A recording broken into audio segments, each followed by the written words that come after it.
हम सब इंसानों के अंदर भी ये माइक्रोप्लास्टिक्स पाए गए हैं और ये घुल नहीं पा रहे हैं। ये हमारे सेल्स के अंदर हैं, हमारे खून के अंदर हैं, हमारे फेफड़ों के अंदर, आंतों के अंदर, हर जगह पाए गए हैं। आंतों में फ़र्क पड़ता है आपको, जैसे पेट में दर्द, पेट फूलना, और फेफड़ों में अगर आप इनहेल करते हैं, क्योंकि अब माइक्रोप्लास्टिक्स कहते हैं हवा में भी हवा हैं। में भी है। हाँ, तो आपके फेफड़ों में भी फ़र्क पड़ता है। और सबसे ज़्यादा जो प्लास्टिक यूज़ हम खाने के थ्रू करते हैं वो हार्मोन डिस्ट्रप्टर्स कहते हैं। तो इसमें रिप्रोडक्शन में, फर्टिलिटी में काफ़ी अंतर पाया गया है। जो घर में धूल होती है उसमें भी है। उसमें भी हो सकते हैं। उसमें कैसे पहुंच सकते हैं माइक्रोप्लास्टिक? आपके कार्पेट से, आपके कर्टन से, जो भी सिंथेटिक फाइबर्स हैं उससे, फिर पेंट में, टायर्स में।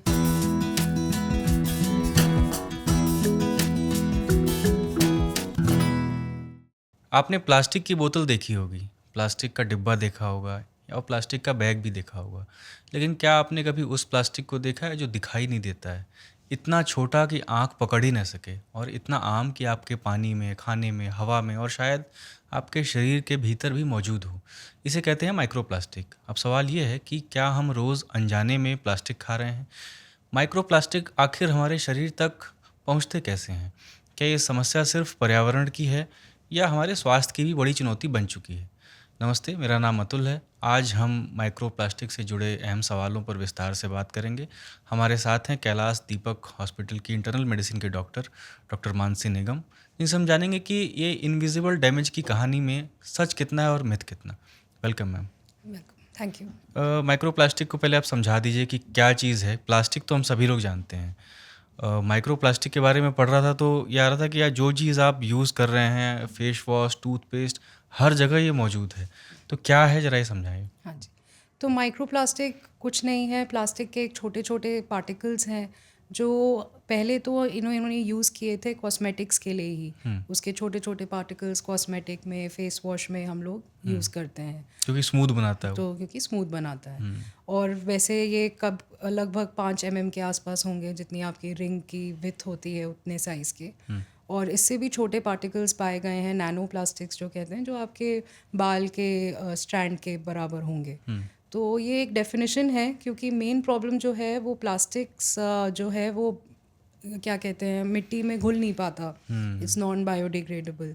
तो ये जो है हमारे वातावरण में बहुत फैल रहे हैं, ये छोटे छोटे पार्टिकल्स, और ये हमारे वातावरण से घुल मिल नहीं पाते, मिट्टी में डिज़ोल्व नहीं हो पाते। तो इनकी कई मात्रा पाई गई है, सबसे ज़्यादा तो हमारे समुद्र में और समुद्र के जानवरों में। और फिर अभी रीसेंट जो रिसर्च है उसमें पाया गया है कि हम सब इंसानों के अंदर भी ये माइक्रोप्लास्टिक्स पाए गए हैं और ये घुल नहीं पा रहे हैं। ये हमारे सेल्स के अंदर हैं, हमारे खून के अंदर हैं, हमारे फेफड़ों के अंदर, आंतों के अंदर, हर जगह पाए गए हैं। तो आप कह रही हैं समुद्र में जो मछलियाँ हैं वो क्या पानी में घुल गया है माइक्रोप्लास्टिक, या वो प्लास्टिक को खा ले रही हाँ, हैं वो फूड समझ प्लास्टिक के? को खा भी रही हैं, स्पेशली जो ये एल्गे और जो छोटे छोटे जीव होते हैं वो प्लास्टिक को खा भी रहे हैं। और वो सेल्यूलर लेवल पे भी हमारी बॉडी और उनकी बॉडी में पाए गए हैं लेवल्स।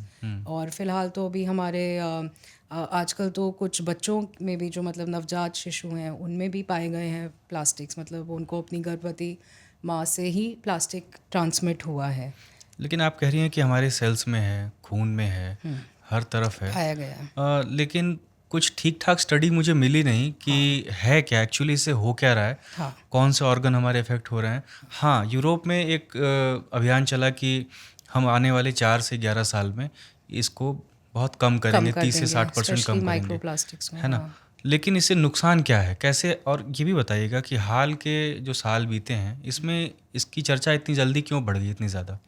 देखिए, अभी फ़िलहाल ही हमें ह्यूमंस में मिला है, मतलब आदमियों में मिला है ये कि कुछ एक्सपेरिमेंट यूएस में हुए हैं जिसमें बच्चों के टॉन्सिल्स में ये टेफ्लॉन और प्लास्टिक के पार्टिकल्स मिले हैं। और अभी 2 साल पहले 2024 में एक रिसर्च हुई थी न्यू इंग्लैंड जर्नल में। तो उसमें जो कार्डियक सर्जन हैं, उन्होंने जो प्लाक्स निकाले हैं जो हमारी आर्टरीज़ को ब्लॉक करते हैं, उसमें भी कुछ प्लास्टिक पाया गया है। अच्छा। पर इसका प्रभाव क्या है हमारी बॉडी पे, उसकी कोई डेफिनेट स्टडी नहीं है, जैसा कि आप सही कह रहे हैं, क्योंकि इसकी एक्चुअली इतनी रिसर्च हुई नहीं है। अभी जो भी रिसर्च हुई है वो हमने ये समुद्र के जीवों पे ही देखा है, और जो ह्यूमन सेल्स हमने बाहर निकाले हुए हैं उन पे देखा हुआ है। पर एक्चुअली जीवित ह्यूमंस में इसका क्या इफ़ेक्ट रहता है, इसकी डेफिनेट स्टडी फ़िलहाल नहीं हुई है। पर जो ये माइक्रोप्लास्टिक्स हैं ये इन्फ्लेमेशन कॉज करते हैं, स्ट्रेस प्रोवाइड करते हैं हमारे सेल्स पे। तो इससे कह रहे हैं कि आंतों में फ़र्क पड़ता है आपको, जैसे पेट में दर्द, पेट फूलना, और फेफड़ों में अगर आप इनहेल करते हैं, क्योंकि अब माइक्रोप्लास्टिक्स कहते हैं हवा में भी हवा हैं। में भी हैं। हाँ, तो आपके फेफड़ों में भी फ़र्क पड़ता है। और सबसे ज़्यादा जो प्लास्टिक यूज़ हम खाने के थ्रू करते हैं वो हार्मोन डिस्रप्टर्स कहते हैं। तो इसमें रिप्रोडक्शन में, फर्टिलिटी में काफ़ी अंतर पाया गया है। पर अगेन डेफिनेट कॉज नहीं है, क्योंकि प्लास्टिक भी बहुत प्रकार के होते हैं, उसमें कम से कम 10,000 केमिकल्स होते हैं। और प्लास्टिक के साथ साथ हैवी मेटल्स और पेस्टिसाइड्स ये सब भी पाए गए हैं। तो इसमें से कौन सा प्लास्टिक कितना क्या मतलब हमारी बॉडी में करता है, इसकी काफ़ी रिसर्च अभी बाकी है। आप कह रही हैं कि टेफ्लॉन कोटिंग तो जो हम नॉन स्टिक कढ़ाई होती है उसमें भी टेफ्लॉन कोटिंग उसमें भी होती है, टेफ्लॉन कोटिंग और उसमें होती रोज़ है। खाना बना है, रोज़ जा रहा होगा प्लास्टिक फिर तो। हाँ, थोड़ा बहुत स्पेशली गरम, अगर उसमें उसकी जो स्क्रैपिंग होती है वो गरम गरम आपके खाने में जाती है, तो फिर आप कुछ मात्रा प्लास्टिक्स खाने के थ्रू ही कंज्यूम कर लेते हैं। ये जो हम ऑर्डर करते हैं डिलीवरी से, तो उसमें भी वो जो ब्लैक प्लास्टिक बॉक्सेस में देते हैं गरम गरम खाना, वो भी एक कहते हैं सोर्स है। क्यों? क्योंकि वो रिसाइकिल करके बना इसलिए और खतरनाक हाँ, है। मतलब वो प्लास्टिक और गरम चीज़, वो उसमें हम लोग ने फाइंड किया है कि कोई भी चीज़ अगर आप प्लास्टिक की गरम चीज़ यूज़ करेंगे तो वो धीरे धीरे उसकी कोटिंग खाने में मिल जाती है। हमारे यहाँ तो लोग प्लास्टिक में खाना रख के माइक्रोवेव में भी गर्म कर देते हैं कई यस बार। यस, तो वो अब हम एडवाइस करते हैं कि आप अवॉइड करें, आप ग्लास यूज़ करें, सिरेमिक यूज़ करें, स्टील यूज़ करें। जो हम लोग पहले घर में इतना स्टील यूज़ करते थे, they are much more safer. जैसे ये बातचीत हम कर रहे हैं क्योंकि लोग अवेयर रह सकें कि ये भी कोई चीज़ है, और हो सकता है आने वाले समय में ये कुछ इस पर रिसर्च हो और ये खतरनाक चीज़ के रूप में शायद सामने साबित हो, आए, हाँ। है ना। कि अभी हमको प्राइमरी आप बता रहे हैं कि कुछ कुछ सिम्टम्स, कुछ कुछ डायग्नोसिस हुई है फर्टिलिटी, इसकी, हाँ, फर्टिलिटी की, लंग्स की, कोलोन हार्ट की। कैंसर की भी। हाँ जी। तो ये मौजूद तो हर जगह है, क्योंकि मैं पढ़ा था टूथपेस्ट में भी होता है। तो सुबह इंसान उठ के पहले ब्रश ही करता है यस यस। और रात में खाना खाकर सोता है। फिर ये तो हमारी सारी दिनचर्या में ही सारा प्लास्टिक है ये। हाँ, ये तो सही कह रहे हैं आप। पर हमारा मेजॉरिटी प्लास्टिक एक तो खाने से आता है। तो खाने में अगर आप किचन में थोड़ी बहुत चीज़ें बदल दें, जैसे कि ग्लास और स्टील ज़्यादा यूज़ करना, प्लास्टिक की बॉटल्स, प्लास्टिक में खाना नहीं रखना, या एटलीस्ट रख भी रहे हैं, जैसे कुछ प्लास्टिक सेफ़ भी मानते हैं हम, जो 2, 4, 5 वाले प्लास्टिक्स होते हैं जो बायोडिग्रेडेबल बना रहे हैं, वो फिर भी जैसे टपरवेयर का कहते हैं कि उसमें आप फिर भी थोड़ा सा खाना स्टोर कर लेंगे तो इतनी कोई प्रॉब्लम नहीं होनी चाहिए। और भी जैसे पानी में आपके फ़िल्टर होना चाहिए। अगर आप आरओ भी यूज़ करते हैं तो पानी से आपके माइक्रोप्लास्टिक्स फ़िल्टर आउट हो जाते हैं। तो ऐसी कुछ चीज़ों से आप कर सकते हैं, पर बहुत ही हमें एक यूनिवर्सल लेवल पे भी देखना पड़ेगा कि हम ऐसे प्रोडक्ट्स बनाएं ही ना, स्पेशली कॉस्मेटिक्स या प्लास्टिक ऐसे जो एक्चुअली वातावरण में घुल मिल जाए और ऐसे कहीं हमारे शरीर में ना घुसे। तो ये एक बहुत मतलब गवर्नमेंट को भी स्टेप्स लेने पड़ेंगे। अभी जैसे यूरोपियन यूनियन एंड ऑल ने बैन कर दिया है ये माइक्रोप्लास्टिक्स, पर हमें अपनी तरफ से हम कुछ ऐसी चीज़ें कर सकते हैं कि हम लोग प्लास्टिक अपनी लाइफ में थोड़ा कम रखें। 2022 में हमारे यहाँ भी प्लास्टिक को बैन किया गया था, लेकिन वो डिस्पोजल और वो जो कैरी बैग्स वाले प्लास्टिक है उनको बैन किया गया था। फिर भी यूज़ तो होता ही है। यूज़ हो रहे हैं। अच्छा, आप कह रही हैं कि समुद्री जो सी फूड है उसमें पाया जा सकता है, नमक भी हमारा वहीं से आता है, और मैं पढ़ रहा था कि टी बैग्स में भी ये मिलता है, और पानी सब जो है आ रहे हैं, आरओ के जो डब्बे आ रहे हैं वो भी प्लास्टिक में आ रहे हैं। तो फिर तो इससे बचना ही मुश्किल लग रहा है, आप ऐसे बता रही हैं तो। ऐसे तो अभी तो हमारे यहाँ प्लास्टिक हर जगह है। और जैसे अगर हम कहते हैं कि हवा में भी है, और प्लास्टिक अब कितना हम बंद कर सकते हैं, ये भी धीरे धीरे ही बदलाव आ सकता है। आपके चाय के बैग, आपके हनी के बैग्स, चिप्स, हर चीज़ों में प्लास्टिक है। तो और जो सिंथेटिक फैब्रिक हैं कपड़ों के, वहाँ से उससे भी आता है। स्पेशली हमारे यहाँ तो टेक्सटाइल इंडस्ट्रीज़ भी हैं, तो जो भी आप नायलॉन या पॉलिएस्टर या एक्रेलिक वाले जो कपड़े होते हैं, उनसे भी ये माइक्रो प्लास्टिक बहुत जनरेट होते हैं। इनफैक्ट कुछ स्टडी में आया कि हमारे गंगा के पानी में भी बहुत प्लास्टिक फाउंड हुआ है जो सीधे जाके समुद्र से मिलता है। वैसे है ये बहुत डराने वाला। डराने वाला है, लेकिन इसका क्या प्रभाव हमारी लाइफ पे हो रहा है, क्या नेगेटिव इम्पैक्ट है, ये इतना इस पे हमारी रिसर्च हुई नहीं है ऐसे तो। पर हो सकता है बाद में हमें पता चले, जैसे प्रदूषण हमारे ऊपर क्या अफेक्ट करता है, बाद में हमें पता चले कि ये माइक्रो प्लास्टिक्स भी जो हमारे अंदर घुस गए इम्यून हैं, हो जाए हम उससे। हाँ या तो इम्यून हो जाए या देखते हैं इसका कितना नेगेटिव इफेक्ट रहता है। बेसिक इसका कहते हैं कि ये हमारे आंतों में अफेक्ट करता है, आंतों में जो हमारे बैक्टीरिया है उनको अफेक्ट करता है, इम्यूनिटी अफेक्ट करता है। इनफैक्ट इसीलिए कहते हैं अगर आप थोड़ा हाई फाइबर डाइट लें, ज़्यादा पानी की मात्रा अपने शरीर में रखें, तो कई बार हमारी बॉडी खुद ही इसे एलिमिनेट कर देती है आंतों के थ्रू और यूरिन के थ्रू।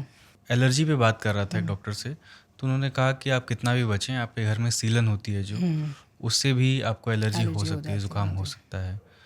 और माइक्रो प्लास्टिक के बारे में भी यही था कि जो सीलन है या जो घर में धूल होती है उसमें भी हो सकते हैं। उसमें कैसे पहुंच सकते हैं माइक्रो प्लास्टिक? आपके कार्पेट से, आपके कर्टन से, जो भी सिंथेटिक फाइबर्स हैं उससे, फिर पेंट में, टायर्स में, हमारे टायर्स बहुत एक बड़ा सोर्स है प्लास्टिक का। जहाँ भी टायर बर्निंग होती है या जहाँ भी बनते हैं वहाँ पे और प्लास्टिक हमारे एयर में घुस जाता है। इनफैक्ट अब कहते हैं कि इंडोर एयर में, मतलब जो घर के अंदर हवा है उसमें ज़्यादा प्लास्टिक पाया गया है कंपेयर टू बाहर की हवा। तो ऑलरेडी है हमारे आसपास तो प्लास्टिक है ही, और क्योंकि प्लास्टिक वैसे तो मैन मेड ही है और पिछले 100 साल में ही आया है, लेकिन इसकी बस यही बात है कि क्योंकि ये वातावरण में घुल नहीं पाता, ये हमारे अंदर इकट्ठा हो रहा है, हमारे समुद्र में इकट्ठा हो रहा है और हम इसको किसी तरह से वो नहीं कर पा रहे। क्योंकि प्लास्टिक को डिकम्पोज करना बहुत मुश्किल है। अगर आप उसको ज़मीन में डालते हैं तो 100 साल तक उसको तो कुछ नहीं होता है। अच्छा, जलाते हैं तो माइक्रो प्लास्टिक बन के एयर में भी आ सकता है। तो कोई तरीका नहीं है इसको, कोई तरीका भी हमें मिला नहीं है। मतलब यही तरीका हो सकता है कि इसका इस्तेमाल कम करें आप। हाँ जी। और क्या टिप्स हैं आप जो, क्योंकि अब ये इतना ज़्यादा इन्वॉल्व है हमारे दिनचर्या में प्लास्टिक, कैसे इसके इस्तेमाल को हम इससे बच सकते हैं? देखिए, पहले तो खाने की चीज़ें किचन में आप थोड़े बदलाव कर सकते हैं और प्लास्टिक की जगह कपड़े के बैग्स यूज़ कर लें, जैसे स्पेशली नेचुरल जो हमारे कॉटन के, जूट के बैग्स होते हैं, है ना। पानी की बोतल भी स्टील या ग्लास की बोतल्स में रखें। कहीं भी जाना हो तो अपने साथ एक ग्लास या बॉटल लेके चलें, क्योंकि हमें जनरली जब हम बाहर जाते हैं तो एक प्लास्टिक की बॉटल ले लेते हैं। तो ये सब थोड़ा आप प्रिकॉशंस ले सकते हैं कहीं भी जाने से पहले कि आप कैसे प्लास्टिक को कम करें अपनी लाइफ में। फिर जो कॉस्मेटिक्स और जो इतनी सारी पैकेजिंग, हमारी तो दवाइयाँ भी प्लास्टिक में ही पैकेज होके आती हैं। तो मतलब काफ़ी चीज़ें हैं जो हमें यूनिवर्सल लेवल पे करनी पड़ेंगी। फैक्ट्री ओनर्स, गवर्नमेंट, सबको इन्वॉल्व होना पड़ेगा इन सब चीज़ों को चेंज करने के लिए। पर हम अपनी तरफ से अपनी डाइट पे थोड़ा हाई फाइबर डाइट रख सकते हैं, पानी की फिल्ट्रेशन अच्छी रख सकते हैं जिससे फ्लश हो जाए वो, हाँ, अगर है भी तो। हाँ जी। और जैसे कि वैक्यूम क्लीनिंग कहते हैं विद हेपा फिल्टर्स, या हेपा फिल्टर अपने घर में लगा लें तो थोड़ा हवा से भी और डस्ट से भी प्लास्टिक आपकी लाइफ में कम हो जाए। लेकिन हेपा फिल्टर भी तो ये है कि महंगा नहीं है, महंगे की बात अलग है। वैसे तो जो अफोर्ड कर सके उसके लिए सस्ता और महंगा है, लेकिन ये वैसे डॉक्टर्स ऐसा बोलते हैं कि ये दो धारी तलवार है कि अगर आप इसको घर में लगा ले रहे हैं और फिर अचानक बाहर जा रहे हैं तो हो सकता है कि आप उसी माहौल में अपने आप को ढाल लिया हो और बाहर दूसरा माहौल मिलता है तो आप उसको शायद उसके प्रति जो है आपके लंग्स और आपके नाक तैयार ना हो। पोल्यूशन और पोल्यूटेंट्स के लिए कहते हैं, पर क्योंकि प्लास्टिक घर में अगर ज़्यादा है तो कुछ तरीके से अगर डस्टिंग और मतलब क्लीन एनवायरनमेंट रखेंगे तो शायद थोड़ा हमारी बॉडी के अंदर इतना प्लास्टिक ना घुसे। आप कह रहे कोशिश कर सकते हैं। आप कह रही थी कि नवजात बच्चों में भी ये पाया जाता है।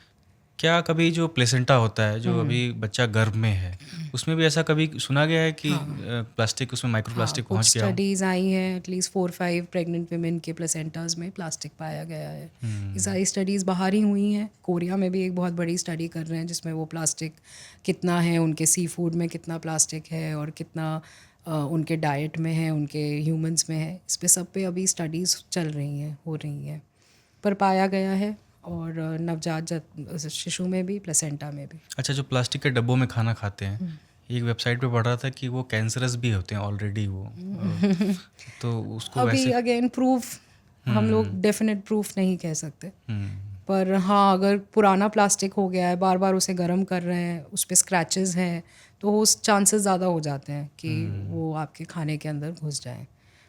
Cancer, colon cancer, lung cancer cause कर सकता है, बट अगेन डेफिनेट प्रूफ नहीं कह सकते कि इसी से होता है। अच्छा, माइक्रो प्लास्टिक क्या दूसरे जहरीले कण भी अपने साथ ले जा सकते हैं शरीर में? हाँ, जैसे माइक्रो प्लास्टिक्स के साथ कोई भी हमारे हैवी मेटल्स होते हैं, जैसे थोड़े लेड, कैडमियम, या कोई पेस्टिसाइड होता है, वो भी पाया गया है कि उसके साथ मिला हो और हमारे शरीर में मौजूद हो। प्लास्टिक के खुद भी 10,000 केमिकल्स होते हैं प्लास्टिक में, तो उसमें से कौन सा केमिकल ज़्यादा नुकसान देता है, कम देता है, ये भी देखना पड़ेगा। जैसे पॉलीविनाइल क्लोरीन जो है हमारे प्लास्टिक्स, वो बिल्कुल ही बैन है। तो मैं माइक्रो प्लास्टिक से जुड़ी हमने काफ़ी बातें की। अगर आप हमारी सुनने वाली ऑडियंस को कुछ समझाना चाहें, बेसिक टिप्स देना चाहें इससे जुड़े। देखिए, जैसे मैंने समझाया कि माइक्रो प्लास्टिक्स हमारे वातावरण में बहुत मिल चुका है। हमारे खाने में, हमारी हवा में, हमारे पानी में, हर जगह पाया गया है। और क्योंकि हम फ़िलहाल में जो स्टडीज़ हुई हैं कि वो हमारे सेल्स में, हमारे फेफड़ों में, हमारे ब्लड में भी पाया गया है, इसलिए हमें थोड़ा और ध्यान देना चाहिए कि हम अपनी लाइफ में कैसे प्लास्टिक की यूज़ कम कर सकते हैं। सबसे पहले तो जैसे आप जो कपड़े पहनते हैं, उसमें कोशिश करिए कि आप कॉटन और नेचुरल कपड़े ही पहने, और थोड़ा सिंथेटिक वाले कपड़े, इन सब का यूज़ कम कर दें, क्योंकि ये भी वातावरण में जाके माइक्रो प्लास्टिक्स बढ़ाते हैं। फिर जो आप खाना खाते हैं, उसमें कोशिश करिए कि प्लास्टिक का यूज़ कम करके स्टील या ग्लास की प्लेट्स यूज़ करें, ग्लास से स्टोरेज करें, क्योंकि स्पेशली अगर प्लास्टिक में हम गरम खाना या गरम चीज़ रखें, या कोई भी प्लास्टिक की बॉटल बाहर धूप में रहती है, तो उससे धीरे धीरे उसके पार्टिकल्स हमारे खाने में और हमारे शरीर में घुस जाते हैं। इसलिए ये सब चीज़ें करने से अपने पानी में थोड़ा सा आरओ फ़िल्टर लगा के, और टैप वाटर जो होता है उसमें फिर भी कम प्लास्टिक होता है। अगर आप बॉटल, जो प्लास्टिक बॉटल वाले पानी से पानी पीते हैं, तो उसमें फिर भी ज़्यादा प्लास्टिक पाया जाता है। ऐसी कुछ चीज़ें करके हम अपने शरीर से प्लास्टिक कम कर सकते हैं, अपने लाइफस्टाइल को चेंज करके प्लास्टिक का ओवरऑल यूज़ कम कर सकते हैं, क्योंकि ये नॉन बायोडिग्रेडेबल होता है, ये हमारे वातावरण में घुल मिल नहीं पाता, और इसके कुछ कुछ हमारे शरीर पे नेगेटिव इफ़ेक्ट्स भी पाए गए हैं। ये हार्मोन डिस्रप्टर्स होते हैं, इससे कई एनिमल्स में भी और थोड़े से ह्यूमन सेल्स में भी देखा गया है कि हमारी फर्टिलिटी और जीन्स को अफेक्ट करता है। ये हमारी इम्यूनिटी को कम करता है, और शायद ये कोलोन कैंसर या लंग कैंसर से भी रिलेटेड हो। अभी काफ़ी रिसर्च इस टॉपिक पे बाकी है, हम डराना तो नहीं चाहते, लेकिन यही कोशिश करेंगे कि आप अगर थोड़ी छोटी छोटी चीज़ों से अपनी लाइफ में प्लास्टिक की यूज़ कम कर लें, तो ये आपके लिए अच्छा रहेगा। जितनी दूरी बरत सकें उतना अच्छा है सेहत के लिए। शुक्रिया मैम आने के लिए, थैंक यू। तो आज के लिए बस इतना ही। उम्मीद है इस बातचीत ने आपको अपने स्वास्थ्य को लेकर कुछ नए सवाल दिए होंगे, कुछ नई जानकारियाँ दी होंगी, और शायद कुछ बेहतर फैसले लेने की प्रेरणा भी। इसी के साथ एक बात और, हेलो डॉक्टर के इस सीज़न का ये आखिरी एपिसोड है। पिछले कई महीनों में हमने साथ मिलकर शरीर, बीमारियों, आदतों, इलाज और सेहत से जुड़े दर्जनों विषयों पर बात की। हर एपिसोड में आपने अपना समय दिया, अपने सवाल दिए और अपना भरोसा दिया। इसके लिए आपका बहुत बहुत शुक्रिया। हम जल्द ही फिर लौटेंगे नए विषयों, नए विशेषज्ञों और स्वास्थ्य से जुड़ी नई चर्चाओं के साथ। तब तक अगर आपने हेलो डॉक्टर के पुराने एपिसोड नहीं देखे हैं तो हमारे प्लेलिस्ट में जाकर देख सकते हैं, और हमारे चैनल को आपने सब्सक्राइब नहीं किया है तो प्लीज़ कर लीजिए। शुक्रिया।